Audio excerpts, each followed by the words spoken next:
Então, nós vamos falar sobre cromossomos sexuais. E o que a gente vai chamar de sexo herança 2 é a atividade dos genes que existem nos cromossomos sexuais. Que nem sempre, mas às vezes, pessoal, né, eles agem de uma forma um pouco diferente dos genes que existem nos autossomos. Então, herança ligada ao sexo, restrita ao sexo, e herança influenciada pelo sexo. Tá? Então, esse é o assunto dessa nossa aula. Tá? Um assunto assim muito recorrente nos vestibulares. Ok? Vamos falar sobre o daltonismo, sobre a hemofilia.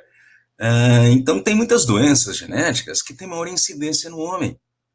Não, mas será por quê? Tá? Será que é azar? Não, não, tá? Então, é o jogo, né, da genética. A gente sabe que genética é um jogo, né? Por quê? Porque a gente trabalha com probabilidade. E toda vez que entra probabilidade, você está jogando, não tá? Tá? Então, vamos lá, pessoal. Vamos ver como é que é esse sexo herança 2. Parece o nome de filme, né?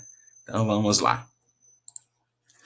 Bom, para entender direitinho o que nós estamos falando, tá? Dá uma olhada aqui no par de cromossomo X que nós vamos encontrar na mulher, o par sexual feminino. Então, para ela não vai mudar nada. Por quê? Porque existe homologia total. O que a gente chama de homologia? Correspondência. Então, se você olhar num cromossomo X, no outro cromossomo X, você vai encontrar sequência correspondente de genes, os alelos. Então, essa correspondência aqui significa homologia. Então, para a mulher não muda nada. Tá? A herança autossômica sexual não tem diferença, tá? Mas no homem é um pouco diferente. Então, entre o cromossomo X e o Y que o homem possui, existe uma homologia parcial. Então, aqui eu estou fazendo uma representação, tá? Então, a parte de cima do cromossomo X e o Y são homólogas, são correspondentes. Olha, então você tem os pares de alelos. Então, aqui também não muda. Aqui o mecanismo de transmissão é o mesmo dos autossomos. Mas a gente não pode dizer a mesma coisa, olha, dos genes que estão na parte de baixo. Então, essa região do cromossomo X e essa região de baixo do cromossomo Y não são homólogas, não apresentam correspondência. Dá uma olhada, olha, aqui você tem o gene D, o E e o F, mas no Y não tem. Então, esse tipo de gene, como o D, o E e o F, o homem só tem um deles. Ah, olha, a mulher não. Ó, a mulher não mudou nada, ela continua tendo pares de alelos. Um que vem do pai e outro que vem da mãe. A gente não pode esquecer, um cromossomo X que a mulher tem veio do pai e outro veio da mãe. Agora, no homem, não. Tá? O cromossomo X que ele tem obrigatoriamente veio da mãe. E o cromossomo Y do homem sempre vem do pai. Ok? Então, D, E e F. O homem só tem um desses genes, não tem o par. E o H e o S que está representado aqui, gente, ó, só existem no cromossomo Y. Então, o homem possui, mas a mulher não possui. Então, é sobre essas diferenças que a gente vai falar. Tá? Então, olha só, nós temos aqui a haste homóloga e a haste não homóloga. Que nós vamos representar desse lado, olha. Então, na haste homóloga, ou seja, aquele pedaço do cromossomo, né, dos dois cromossomos que são homólogos, que são correspondentes, eu não vou me preocupar, porque é o mesmo tipo de herança dos autossomos. Mas a haste não homóloga é que vai me dar diferenças consideráveis, tá? Então, ó, não há correspondência entre o cromossomo X e o Y na haste não homóloga. Então, o que a gente vai ter? Alguns genes que só tem no cromossomo X e não no Y, o homem tem um só. Alguns genes que só tem no cromossomo Y e não tem no X, só o homem tem e a mulher nunca vai ter. Então, isso resulta em dois tipos de heranças, tá? Né? Vinculado com os cromossomos sexuais. Herança ligada ao sexo ou ao cromossomo X. O que a gente chama de herança ligada ao sexo ou ao cromossomo X, gente? São esses genes aqui, ó, que só tem no cromossomo X e não tem no Y. Mulheres têm dois, mas o homem só tem um de cada gene desses. Tá? Ah, e um exemplo disso. Tá? Existem vários genes, várias características relacionadas, mas vamos falar de um exemplo clássico, que é o daltonismo. O que é o daltonismo? O daltonismo é a dificuldade de enxergar cores. tá? Então a gente tem, né, os bastonetes e os cones na nossa retina. Os bastonetes são responsáveis pela visão não colorida, pela visão em preto e branco, e eles são ativados mesmo onde tem pouca luz. Já os cones não. Os cones conseguem enxergar o colorido, as cores, mas só são ativados onde tem muita luz. Então, já deu para perceber que num lugar meio escuro, na penumbra, você não enxerga colorido. Tá? Por quê? A intensidade luminosa não é suficiente para ativar os cones, tá? Mas dá para ativar os bastonetes. Tá? Então, esse daltonismo é um defeito recessivo, tá? É um defeito genético, determinado por um gene mutante recessivo que só existe no cromossomo X e não tem no Y, ó, nessa região não homóloga do cromossomo X. Tá certo? Então, é um genezinho, né, recessivo, um Dzinho, e na maioria dos casos de daltonismo, o indivíduo tem dificuldade para enxergar algumas cores, principalmente o vermelho e o verde. Olha, se vocês quiserem se situar, tá, é muito difícil alguém que não consegue enxergar nenhuma cor. Tá? E o mais comum, né, do, dos daltonismos, dos tipos de daltonismo, tá, é exatamente a dificuldade de enxergar o vermelho e o verde. É por causa disso que os nossos faróis de trânsito têm aquela configuração.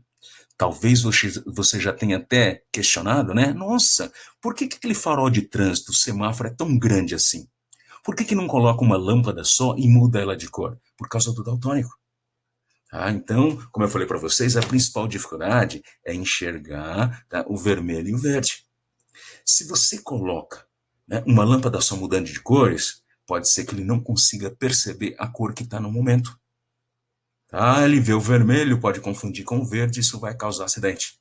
Então, nessa configuração que a gente tem dos faróis de trânsito, em cima é vermelho, no meio é amarelo, embaixo é verde. Então, não importa se ele está enxergando ou não as cores, mas ele vê qual é o dispositivo que está aceso. Tá? Ah, que negócio interessante, né? Tá? Então, vamos ver na genética. Bom, enquanto que o gene Dzinho é responsável pelo defeito na visão de cores, a visão normal de cores é produzida pelo gene Dzão dominante. Então, como eu disse para vocês, não mudou nada para as mulheres. Olha, como a mulher tem dois cromossomos X, ela pode ter, né, dois Dzões, um Dzão em Dzinho ou dois Dzinhos. Se ela for Dzão, ela vai ser normal. Se ela tiver um Dzão e um Dzinho, também vai ser normal. Ela só vai ser daltônica se ela tiver dois Dzinhos. Ah, não mudou nada, tá? Só é daltônica se for homozigota recessiva. Agora, para o homem é diferente. Ele só tem um D, tá lembrado? Ele só tem um X, só tem um D.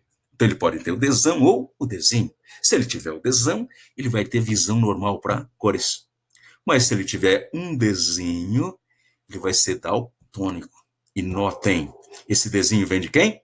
Aliás, o D dele, qualquer gene que esteja no cromossomo X do homem, vem de quem? Vem da mãe. Então, para você perceber algo, né, que não é inusitado, mas é curioso, vamos fazer um cruzamento. Num casal, os dois têm visão normal. Então, ó, o homem tem um X com Dzão e um Y, obviamente, né? E a mulher tem um X com Dzão e um X com Dzinho. Ok?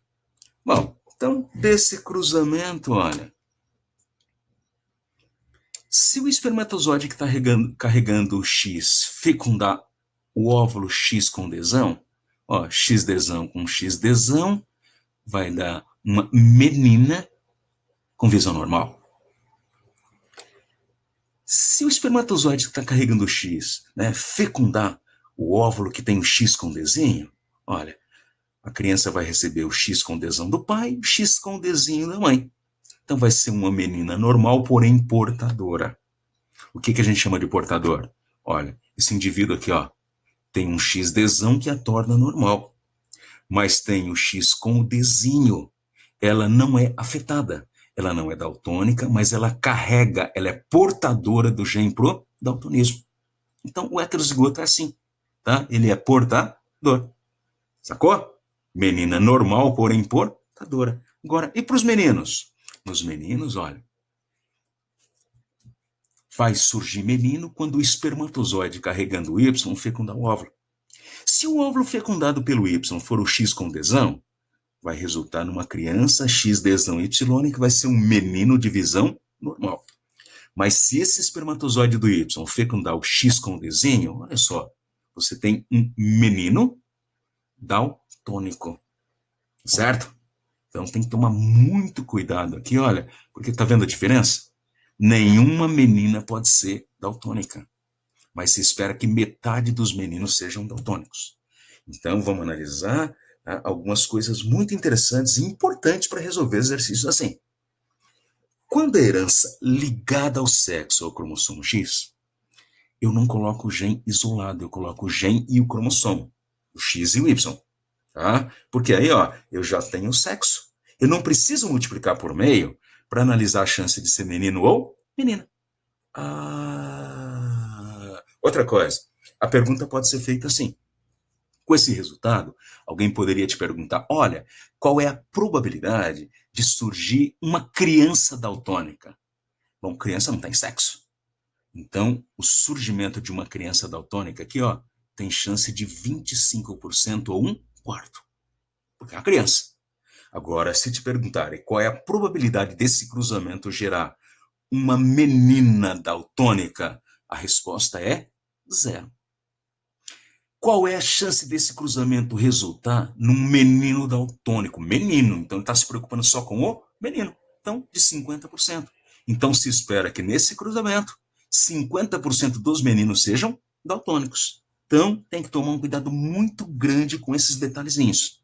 Então, desse cruzamento, ó, meninas 100% normais. Mas, ó, metade é portadora. Meninos, 50% normais e 50% são daltônicos. Tudo bem? Ok? E aqui, gente, olha, lembra que eu falei para vocês? O daltonismo é uma doença que nem sempre é facilmente detectada. Pelo contrário, é difícil detectar o daltonismo. A maioria das pessoas que são daltônicas passam a vida toda sem saber. Então, existem testes especiais para, né, identificar o daltonismo. Então, aqui estão deles, olha. Tá? Ó, leu? Então, se você está enxergando aqui, leu, na primeira esfera, leu.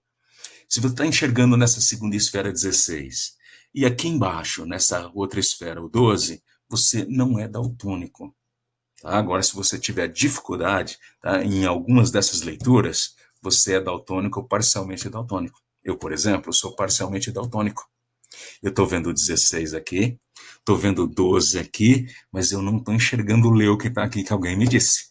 Certo? Então tem um problema visual, né? E levemente daltônico. Aqui eu não estou enxergando o que vocês, a maioria de vocês está enxergando, eu não estou enxergando o Leu aqui. Certo?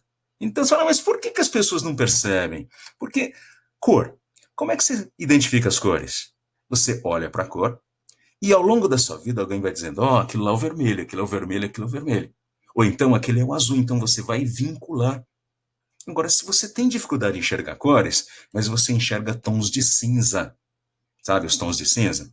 Ah, 50 tons de cinza. Então, você identifica aquele tipo de tom de cinza com a denominação que vão te dizendo. Olha, você enxerga um tom de cinza, alguém fala que é vermelho. Você vincula.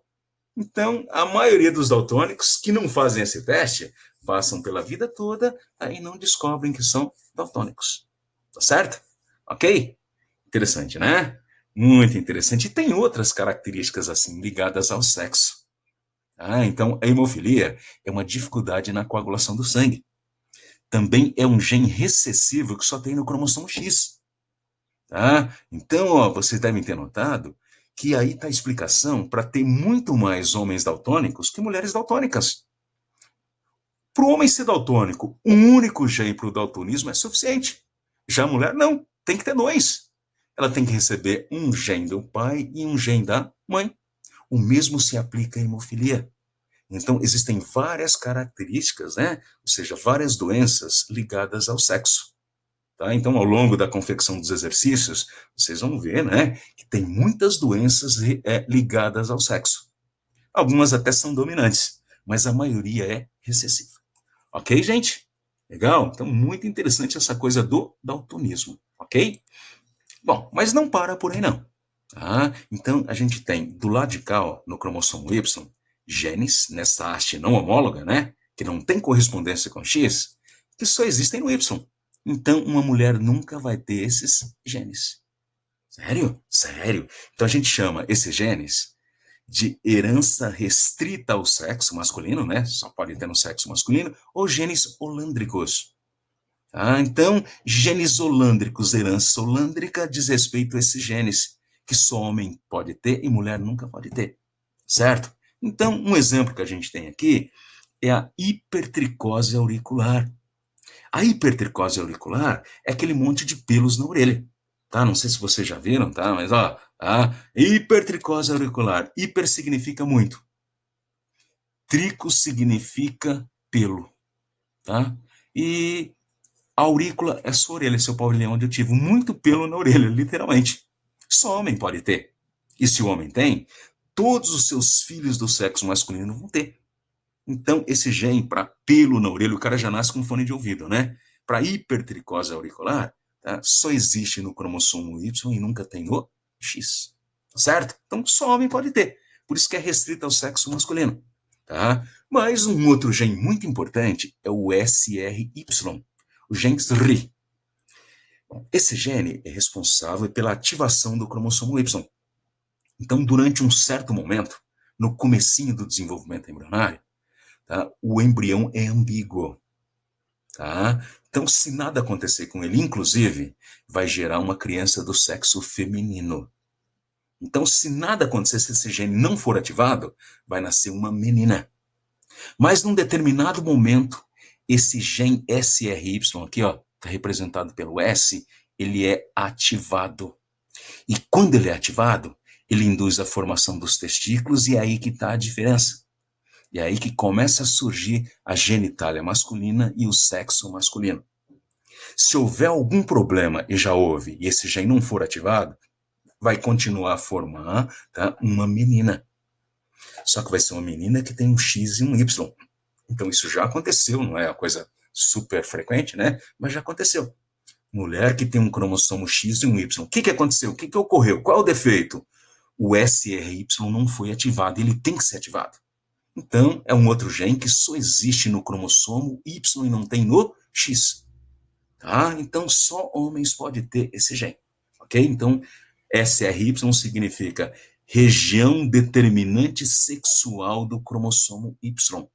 Ok? Então, ele que realmente, esse gene realmente é que vai determinar o sexo masculino. Tudo bem, gente? Ok?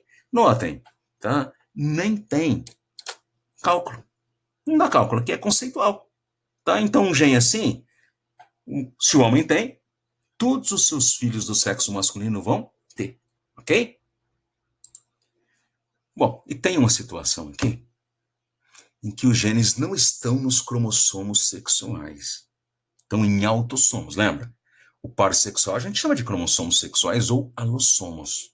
Os outros 22 pares de cromossomos que não são sexuais, a gente chama de autossomos. Então, são genes que estão em autossomos, mas que sofrem a influência do sexo. Na hora desses genes se expressarem, né, na hora deles emitirem, né, a sua palavra, tá, o ambiente do corpo masculino ou feminino vai fazer a diferença. E que ambiente é esse? Os hormônios sexuais. Então você tem no corpo do homem uma dose cavalar de hormônios sexuais masculinos como testosterona. Esses hormônios existem na mulher, mas em menor quantidade. O que você vai encontrar em grande quantidade no corpo da mulher são hormônios femininos. Então, uma maior ou menor quantidade de certos hormônios pode interferir na expressão, na ação de alguns genes. É o que acontece, por exemplo, com a calvície. A calvície, né, a queda de cabelos, a perda de cabelo, é uma característica genética dominante no homem, mas excessivo na mulher. Então, vamos ver como é que funciona, tá? Então, vamos colocar um quadro aqui, que tem o genótipo, né, o conjunto de genes, tá? E como ele afeta o homem e a mulher. Bom, vou avisar vocês que para não causar confusão, por enquanto eu não vou chamar esses genes pela letra. Eu vou usar símbolos, tá? Porque se eu usar as letras, vai confundir, certeza que vai confundir, tá? Então, a bolota vermelha vai representar o gene da calvície. E o asterisco, azulzinho aqui, ó, vai representar o gene que não deixa o cabelo cair, o gene normal, tá? Então vamos analisar aqui, ó. Então imagina um genótipo formado por dois genes para calvície. Homozigose para calvície. Bom, se o homem tiver, ele vai ser calvo. Se a mulher tiver, também vai ser calva. Não tem alternativa. Não tem nenhuma outra instrução. Ok? Bom, aqui, dois genes para normalidade. Também homozigose, né, para o gene da normalidade. Tanto homem quanto mulheres vão ser normais, não vão ser calvos. Tá? Então, aqui eu não noto a diferença. Eu noto a diferença no heterozigoto. Então, olha aqui. Eu tenho um gene para calvície e um gene para normalidade. Então, no heterozigoto, o gene que pode mais, que manifesta o seu fenótipo, é o dominante, já não é? Então, ó, o homem tem dois alelos, um para calvície e um para ter cabelo. O que é mais forte nele? O gene para calvície. Então, na calvície, ó, tá? O gene para calvície no homem é dominante. Mas na mulher, não. Olha, na mulher, o gene para calvície é recessivo. Quem dá as ordens, quem fala mais alto é o gene para normalidade. Ok? Então, por que isso? Por causa daquele ambiente hormonal que eu falei para vocês. Então, no corpo da mulher, ó, esse gene aqui é fraquinho, para calvície. Tá? E o fortão quem é? É o asterisco, o normal. No corpo do homem é o contrário. Certo? Então não se esqueçam desse detalhe, porque não é tão detalhe assim, né? A gente vê aí um número muito maior de homens calvos do que mulheres calvas. Inclusive, muita gente, né? Às vezes eu estou dando essa aula, não pergunta, mas existe mulher calva? Existe, existe, tá? Aqui, né, a calvície para a mulher afeta muito mais a autoestima do que para o homem. Eu sou calvo, né? No começo eu tentava disfarçar. E aí, depois chegou uma hora, eu falei, não vai dar para disfarçar. Então, se assume, né? Agora, para a mulher é mais complicado. Geralmente ela usa perucas, né? Tenta disfarçar de alguma maneira. Por isso que dificilmente você vê mulheres calvas. Mas elas existem, só que numa, né, frequência menor que do homem. Ok? Bom, e como eu disse para vocês, já que nós entendemos, né? Agora vamos trocar a simbologia pelas letras. Então, vocês vão ver agora, ó, por que que causa confusão. Porque num exercício que pode aparecer no vestibular ou no seu material, o gen para calvície é representado pelo Czão, C maiúsculo. E o gen normal, o C minúsculo. Então, isso causa confusão. Dá uma olhada aqui, ó. Quando você troca pelas Czão, Czinho, quem é dominante, quem é recessivo? Agora você sabe. Inclusive, num exercício que você estiver resolvendo, pode usar simbologia. Eu deixo, tá? Ok? Eu criei essa simbologia porque logo que eu comecei a dar aula, né, 100 anos atrás, dar esses exercícios e o pessoal ficava e complicava a vida, né? Eu falei, quer saber de uma coisa? Eu vou usar o símbolo, né? Depois eu digo para eles que realmente é letra, tá bom? Então, para ver se a gente tá bom mesmo, vamos resolver um exercíciozinho dentro disso. Então, eu tenho uma família, o pai é calvo e a mãe não é calva, é normal. Então, esse casal tem quatro crianças, dois meninos e duas meninas. Dos meninos, um é normal e o outro tem tendência à calvície. E das meninas também. Tá? Uma normal e a outra com tendência à calvície. Então, nós vamos aplicar aqui esse quadro daqui de cima. Então, simples, é? Então, lembra, tá? Ó, o homem calvo, um único gene para calvície é suficiente para torná-lo calvo. A mulher normal, um único gene normal, o asterisco, é suficiente para torná-la normal. Agora, o homem normal, a necessidade de dois genes para ele ser normal. A mulher calva, a necessidade de dois genes para que ela possa ser calva. Então, munido desse pensamento, ó, a gente vem aqui e vai colocando os símbolozinhos, ó. Então, ó, homem calvo, ó, um gene é suficiente. Claro que ele tem o segundo, né? Mas um gene é suficiente para torná-lo calvo, certo? Já a mulher não, ó, precisa de dois genes para calvície. E uma mulher normal, um único gene asterisco é suficiente, mas o homem não. Então, outro pensamento, ó, esse menino normal, ele precisa de dois genes para normalidade, dois asteriscos. Se ele recebeu um desses genes para normal da mãe, o outro ele só pode ter recebido do pai. Então, esse pai é heterozigoto. Ele tem o gene para calvície, mas tem um asterisco também. Interessante. E o mesmo pensamento, ó, para essa menina, para essa filha calva. Se ela recebeu um dos genes da calvície do pai, tá? O outro ela só pode ter recebido da mãe. Então, pai e mãe são heterozigotos. Aí os dois do meio aqui. Então, esse filho, né, com tendência à calvície. Gente, se ele recebeu o gene da calvície do pai, não importa o que ele tenha recebido da mãe, ó, um outro gene para calvície ou para o normal, ele vai continuar calvo. Então, aqui não importa o segundo alelo. E dessa menina também. Se ela recebeu o gene normal da mãe, do pai, se ela recebeu um outro gene normal para calvície, não vai alterar nada ali. Então, aqui eu não sei. Ok? Perceberam? Então não é difícil resolver esses exercícios. Tá? Então, vou resolver e eu não quero me confundir. Usa a simbologia, uma bolotinha e um asterisco eu deixo, ok? Porque na hora de apresentar você vai ter que usar as letrinhas e aí pode confundir. Ok, gente? Tudo bem? Bom, então, herança sexual. Os genes que estão nos cromossomos sexuais ou que sofrem interferência dos cromossomos sexuais. Ok? É um assunto muito, muito, muito, muito cobrado nos vestibulares. Ok, gentinha? Tá, então, tudo de bom para vocês, tá? Legal.